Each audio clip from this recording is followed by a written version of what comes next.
भगवद गीता का सार, जीवन को समझने की चाबी।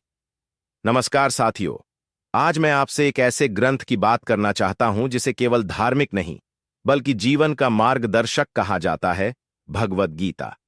यह केवल एक ग्रंथ नहीं है, यह जीवन की जटिलताओं को समझने और सुलझाने की कुंजी है। भगवद गीता का जन्म एक युद्ध भूमि में हुआ, लेकिन यह युद्ध बाहरी नहीं बल्कि आंतरिक द्वंद्व का प्रतीक था। सही और गलत, कर्तव्य और मोह के बीच का संघर्ष। अर्जुन जब अपने ही लोगों के खिलाफ युद्ध करने से पीछे हटने लगे, तब श्री कृष्ण ने उन्हें जीवन का एक गहरा सत्य बताया, और वही है भगवद गीता। तो गीता हमें क्या सिखाती है? पहला कर्म करो, फल की चिंता मत करो। यह गीता का सबसे प्रसिद्ध उपदेश है। इसका मतलब है कि हम अपने कर्तव्य को पूरी निष्ठा से करें, लेकिन उसके परिणाम को लेकर चिंतित न हों।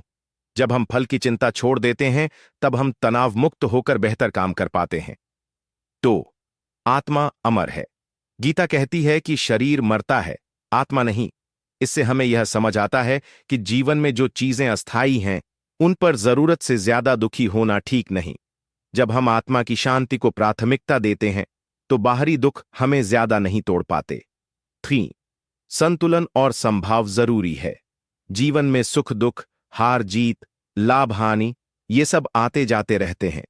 गीता सिखाती है कि समत्व योग यानी हर स्थिति में संतुलन बनाए रखना चाहिए, न तो ज्यादा खुश होना न ज्यादा दुखी। 4. मन पर नियंत्रण सबसे बड़ा युद्ध है। श्री कृष्ण कहते हैं, जिसने अपने मन को जीत लिया उसने सारा जग जीत लिया। आज हमारी सारी परेशानियां, गुस्सा, जलन, डर मन से ही शुरू होती हैं। ध्यान, भक्ति और अच्छे विचारों से हम मन को शांत कर सकते हैं। तो जीवन को आसान कैसे बनाएं? अपने कर्तव्य को ईमानदारी से करें। उम्मीद और चिंता में उलझने की बजाय वर्तमान में जिएं। दूसरों से तुलना न करें, अपने विकास पर ध्यान दें।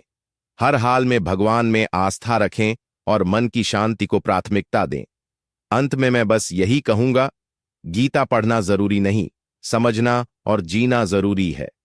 जब हम गीता के सिद्धांतों को अपने जीवन में उतारते हैं, तब हम वास्तव में एक शांत, सरल और सार्थक जीवन जी पाते हैं।